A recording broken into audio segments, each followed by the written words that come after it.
Pree Dis massive. Why Pree? Long time no see. Allow me to tell you, last week soon. But go on. Welcome back to another exciting episode of your favorite entertainment and lifestyle program. And let's kick off the show right now. Let's go. He's toured with legends like Jimmy Cliff, Toots Hibbert, and JC Lodge. Grammy-nominated musician and singer Benjy Myaz sat down with us recently to talk about the music industry, his latest projects, and so much more. Listen up. We make lovers paradise. Benjy, what have you been working on lately?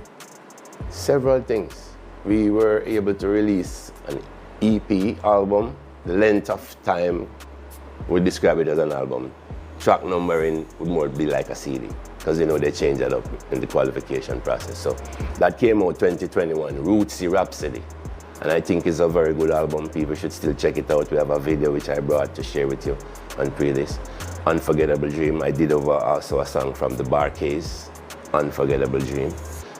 We have Master Griffiths on it. I have also done Over Wildfire. It's a tribute to Dennis Brown and to John Oates. We had Mr. Michael Spice shared, also Tony Gold sharing in that song. So we turned it into a trio. Really, really, really wanna be true. Make It Up to You, which is a crossover R&B reggae, Eternal Love featuring Alicia.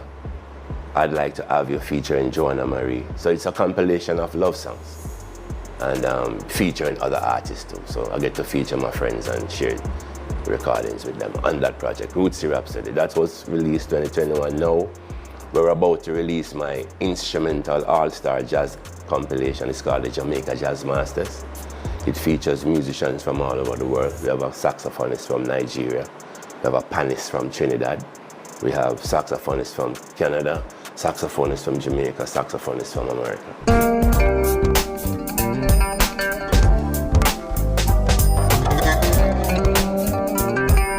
When is this album coming out? This is coming out in summer. We'll be doing some recordings also for, we already started the recordings, we're doing more. We're doing a compilation, One Drop Reggae, taking the sound of the 80s and the 90s, coming back into the studio with analog instruments.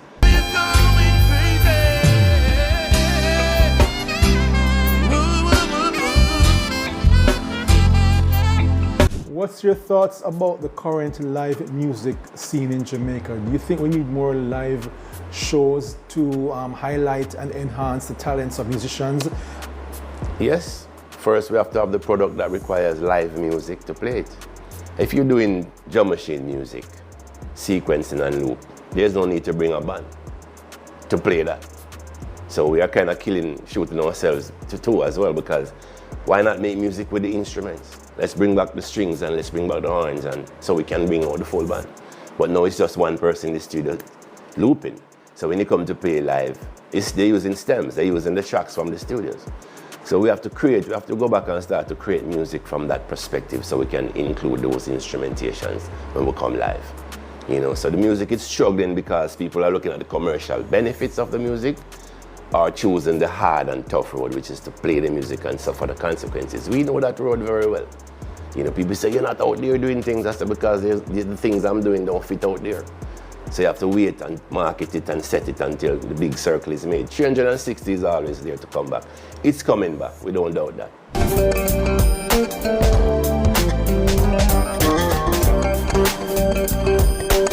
We've noticed that in recent years, not a lot of musicians are getting opportunities to tour Europe like once.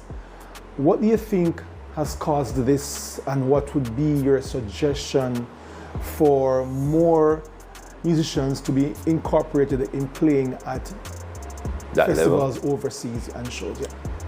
Well, since my last gig with Jimmy Cliff was in 2000. So since 2000 to now, 26 years, I've seen where the paradigm has shifted, where the European bands are now getting the jobs to back the artists when they come to Europe. So you're saying when a Jamaican act goes overseas, they're working with a European band and a Jamaican band? It's happening. Others are privileged to take their band, but some can't, because some of the festivals assign a band to the festival, and those bands will back up the local artists. I have a problem with some of that, because you know, you have your own musicians who are down with you doing rehearsals for a while, You know, the Wailers rehearsed 3 years before their tour.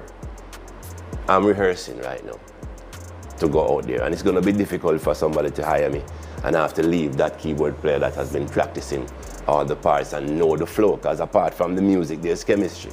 You jump into Europe one weekend, you're with a band, you have the show the next day, you're rehearsing today, tomorrow. It doesn't work like that. So those things are kind of like the problems, and it has to do with the economics, especially since COVID. One's in love with you. Oh baby, it's true. That's what it would be, the economics. If everybody can fly 12 musicians again, and people don't want these big bands again. It's 12 hotel rooms, it's 12 airfare, plus the management, plus the team, plus the technicals, people, engineers, and so on. So it's I think it's coming down to the money. What's your take about the respect that the now generation of dancehall artists have towards musicians? Do they respect the art? They should respect rehearsal, and then there's no clash. It's one simple question to that. Why aren't you at rehearsal? Managers should enforce these things. Public relations people, whoever the team is, always find the artist and ask them why they're not at rehearsal. Rehearsal is the key to fix those problems, because the band don't want to back you up. I always like that in Rhythm Kings. If you don't come to rehearsal, I'm not playing. Because normally you're going to turn around and you're going to cuss the band when you think not going right. So our principle is, if you do not rehearse, we don't play for you. And I think some of the bands still carry that now. So rehearsal fix everything. Be prepared to go to rehearsal.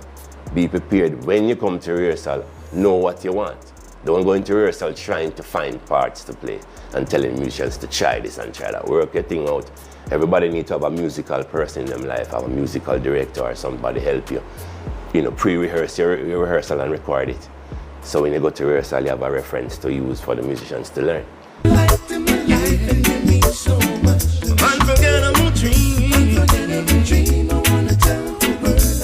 So people think them superstar status should exempt them from rehearsing. It doesn't work like that. I go to rehearsal, Jimmy Cliff, Toots, I go to rehearsal, they turn up, they don't just have the band rehearsing, they're there, So we have to respect it's the fundamentals, Kevin. They don't respect the fundamentals. And the elders, give respect to the elders, Not because you're more popular in this moment. They did the job for you before you came along. So show respect, and just be humble. It's a lot of hype, So man have to just humble themselves and everything's safe. American singer Randy Crawford recorded Higher Than Anyone Can Count in 1986. A decade later, Jamaican singer Benjy Myaz transformed it into the reggae hit Love You Higher. We hear the backstory behind that song in this week's Feel Culture. I love you higher than anyone can count.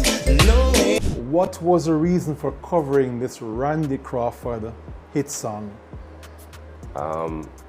The song that I have always loved, and melody was always there in my head. You sing it, you hear it coming from the dances on the radio. The original was always playing around, and so it's a catchy song. So I decided to give it a twist and put my own vocals to it. 2 kisses from you. That's an unusual. Who produced Love You Higher? I did. I arranged and produced. Which studio was the song recorded at? 93 East Records, which is a studio we had formed with Mr. Trevor Bailey, rest in peace. That was just my personal space. So we called the studio 93 East Records. And it was located at 93 East Street. Are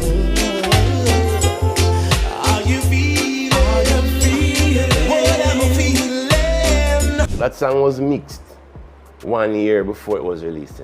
I listened to that in my vehicle for forever, for the whole time, on loop. Them time you could put things on repeat, your CD. So I played that song so much that I felt like when it's ready, it's the right time. The first memory is when I did the song before the audience at Dennis Brown and Friends. That's introducing myself to the audience. That's Benjy Myaz. They heard the song on the radio, now I'm doing it, performing it live.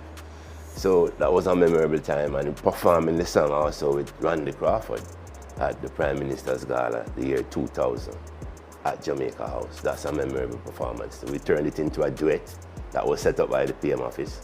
So I came out on the second verse, and that was a big moment.